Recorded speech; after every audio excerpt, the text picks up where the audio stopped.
Hello friends, ನಾನು Rajalakshmi ಯುಕ್ತಾಹಾರ YouTube ಚಾನಲ್ಗೆ ನಿಮಗೆ ಸ್ವಾಗತ. ಈಗ ನಾವು ಬಹಳ ಗರಿಗರಿಯಾದ ರುಚಿಕರವಾದ ರಿಬ್ಬನ್ ಪಕೋಡ ಇದನ್ನು ಹೇಗೆ ಮಾಡೋದು ಅಂತ ನೋಡೋಣವಾ. ನೋಡೋದಕ್ಕೆ ಇದು ರಿಬ್ಬನ್ ಥರ ಇರೋದಕ್ಕೆ ಇದಕ್ಕೆ ರಿಬ್ಬನ್ ಪಕೋಡ ಅಂತ ಹೇಳ್ತಾರೆ. ದಿಢೀರಂತ ಮಾಡಬಹುದಾದ ಹಾಗೆ ಸ್ವಲ್ಪ ಕೂಡ ಎಣ್ಣೆಯನ್ನು ಹೀರಿಕೊಳ್ಳದ ಈ ತಿಂಡಿಗೆ ನಾಡ ಪಕೋಡ, ಓಲ ಪಕೋಡ ಅಂತ ಕೂಡ ಹೆಸರಿದೆ.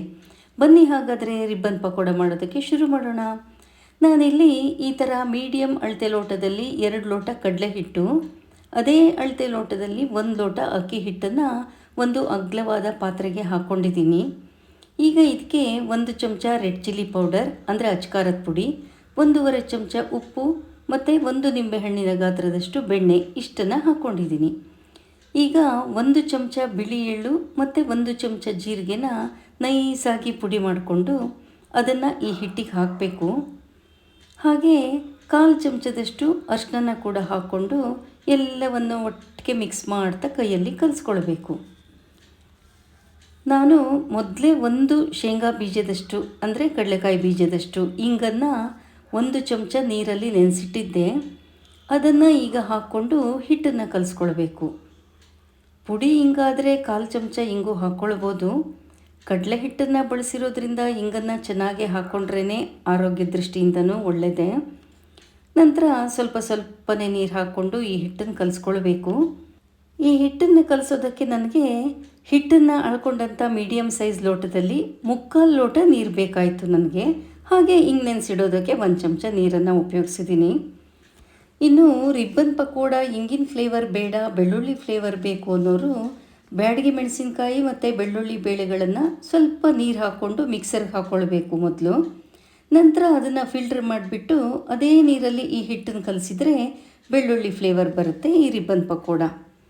ಹಿಟ್ಟನ್ನು ಕಲಸಿ ಸ್ವಲ್ಪ ಹೊತ್ತು ಬಿಡೋದು ಅಂತ ಏನೂ ಇಲ್ಲ, ಕೂಡಲೇ ಮಾಡೋವಂಥ ತಿಂಡಿ ಇದು. ಒಂದು ಬಾಣಲೆಗೆ ಎಣ್ಣೆ ಹಾಕಿ ಅದನ್ನು ಕಾಯೋದಕ್ಕೆ ಇಟ್ಕೊಳ್ಳೋಣ. ಎಣ್ಣೆ ಕಾಯೋಷ್ಟರಲ್ಲಿ ಚಕ್ಲಿ ಒರಳನ್ನು ರೆಡಿ ಮಾಡ್ಕೊಳ್ಳೋಣ. ಚಕ್ಲಿ ಒರಳನ್ನು ತಗೊಂಡು ಈ ಥರ ರಿಬ್ಬನ್ ಪಕೋಡದ ಪ್ಲೇಟನ್ನು ಅಂದರೆ ಬಿಲ್ಲೆನ ಹಾಕಿಬಿಟ್ಟು ಚಕ್ಲಿ ಒರಳಿಗೆ ಹಾಗೆ ಅದರ ಬಿಲ್ಲೆಗೆ ಅಂದರೆ ಪ್ಲೇಟ್ಗೆ ಸ್ವಲ್ಪ ಎಣ್ಣೆನ ಸವರ್ಕೊಂಡು ಚಕ್ಲಿ ಒರಳಿಗೆ ಹಿಟ್ಟನ್ನು ತುಂಬಿಸ್ಕೊಂಡು ರೆಡಿ ಮಾಡಿ ಇಟ್ಕೊಂಡಿರಬೇಕು.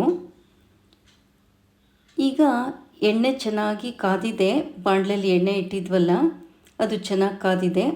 ಚಕ್ಲಿ ಒರಳನ್ನು ಪ್ರೆಸ್ ಮಾಡ್ತಾ ಕೈಯನ್ನು ವೃತ್ತಾಕಾರವಾಗಿ ತಿರುಗಿಸ್ತಾ ಹಿಟ್ಟನ್ನು ಎಣ್ಣೆಗೆ ಬಿಡಬೇಕು.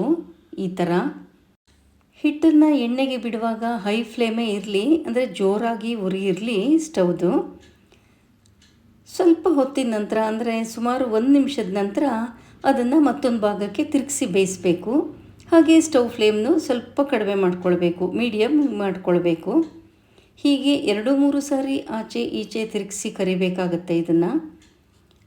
ನಂತರ ಇದು ಹೊಂಬಣ್ಣ ಬಂದಾಗ ಈಚೆ ತೆಗೆದ್ರೆ ಗರಿಗರಿಯಾದ ರಿಬ್ಬನ್ ಪಕೋಡ ರೆಡಿಯಾಗಿರುತ್ತೆ.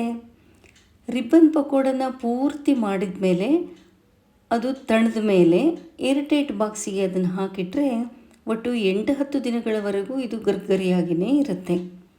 ಇನ್ನೊಂದು ವಿಷಯ, ಇದನ್ನು ನೆನ್ಪಿಟ್ಕೊಳ್ಬೇಕು ಈ ತಿಂಡಿ ಮಾಡಬೇಕಾದ್ರೆ.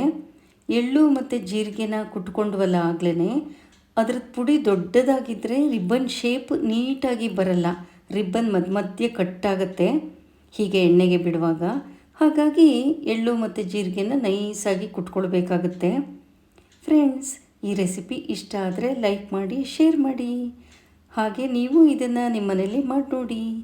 Thank you.